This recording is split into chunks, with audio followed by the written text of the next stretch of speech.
Okay, so I brought it back. Welcome to History's Wildest. This is the series where we're going to find out who is the wildest person in human history. It's in the name. This is the 4th installment of the series. We did Genghis Khan, Vlad the Impaler, and Jack the Ripper. Listen. I know it's been a while since I dropped one of these, so take this video as an apology, okay? I'm sorry. To get myself back into the researching mood, the topic of this video had to be intriguing. So we've gone with Pablo Escobar. We needed somebody who had a crazy life. You hear about Pablo Escobar all the time in media, but I don't think people actually understand what this man was able to achieve. Let's get into it. But before we begin, like the video, subscribe.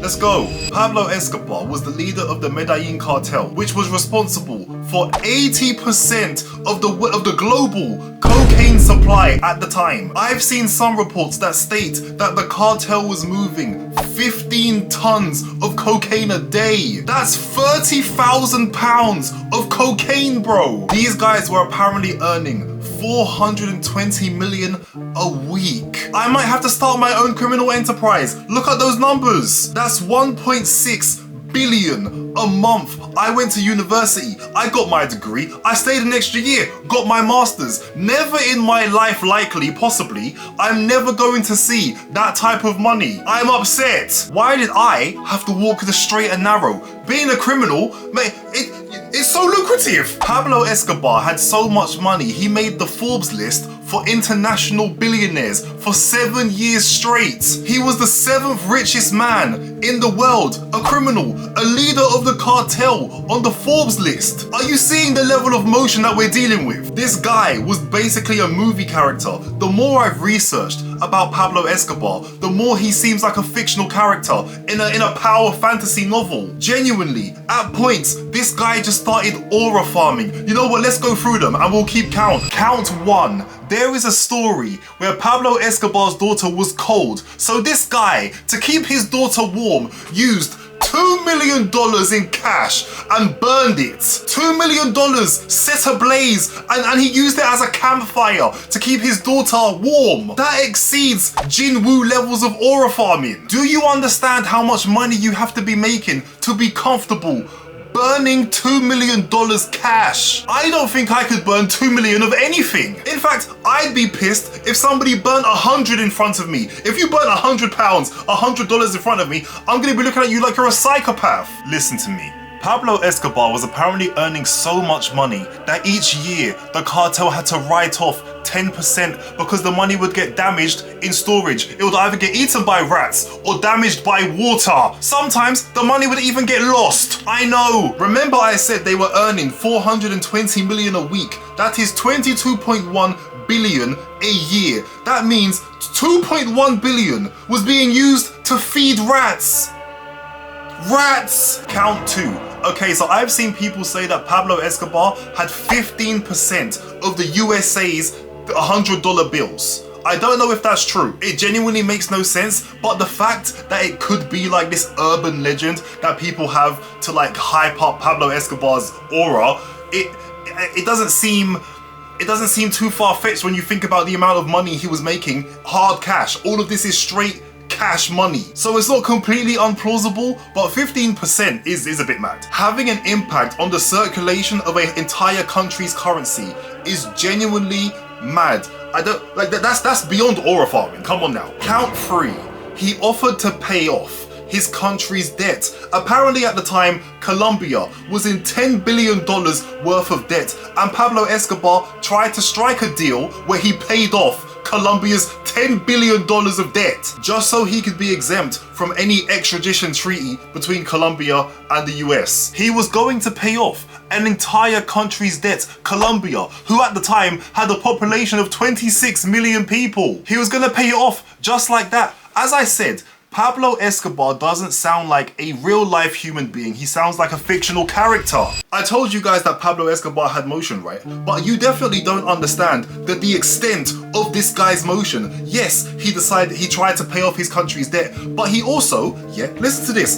There was one time Pablo Escobar got arrested, but he decided to cut a deal with Colombia. And that deal was that he wouldn't be put in a normal prison. He would have a prison made for him that he would then be imprisoned in. He would have a prison, a luxury prison that he would design himself called La Cathedral, aka the Cathedral. Do you understand what I just said? This man right here got arrested and was like, haha, you know what, fair enough, you got me, I respect it. I hear it, I'm going to jail, but I'm not going to no back alley gen pop prison, yeah? I'm gonna have my own one built for me, and you're going to let it happen. I'm not going to no normal prison. I'm bigger than that. I'm Pablo Escobar. So I'll build a bespoke prison, one of my choosing. Who does that? As I said, it was a luxury prison. Let me read off some of the features. A helipad, a football pitch, a giant dollhouse, a bar, a goddamn waterfall, a jacuzzi,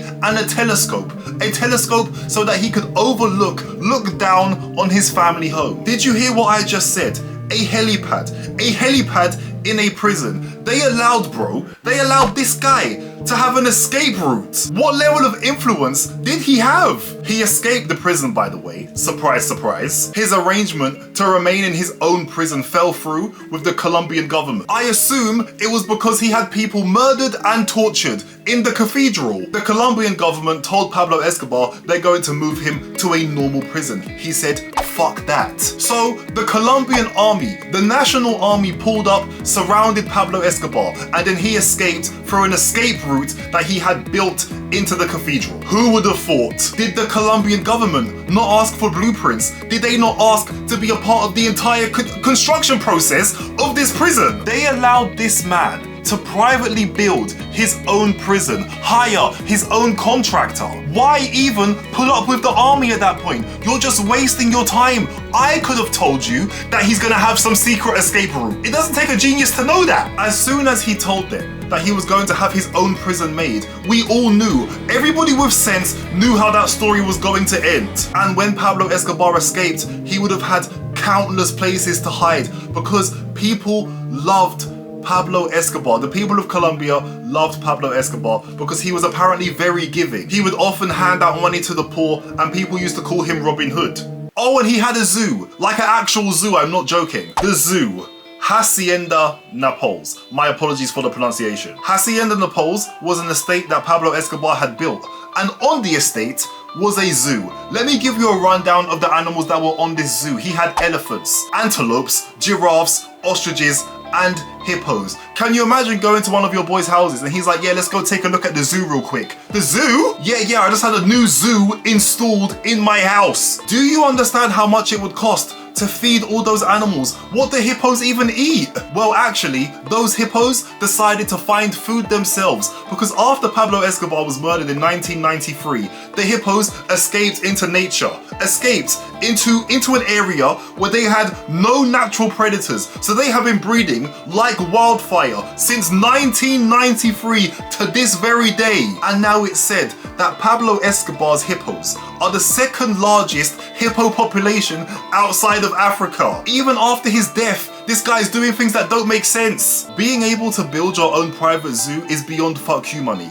Yeah, burning 2 million to keep your daughter warm is crazy, but having a private zoo doesn't even make sense. You're importing all of these animals from God knows where for the sake of having them, just because you can. A zoo, by the way, that gets no visitors. This is just a cash loss. But when you're making that kind of money, money isn't an object to you, so you could just do whatever it is you feel like, so fair enough. Bear in mind, this whole zoo escapade was going on whilst this guy was moving hundreds of tons of cocaine, shipping cocaine around the world. Imagine you're Pablo Escobar. You're in the middle of a critical meeting. Your Cuban distributor has just been hit. And now you're trying to work out if this guy should be allowed to keep his legs or not. Because now he's losing you a lot of money. You gave him 4,000 pounds of coke to move and now it just disappeared. You have a reputation to uphold. You're goddamn Pablo Escobar. Rule with an iron fist. Then suddenly you get a call.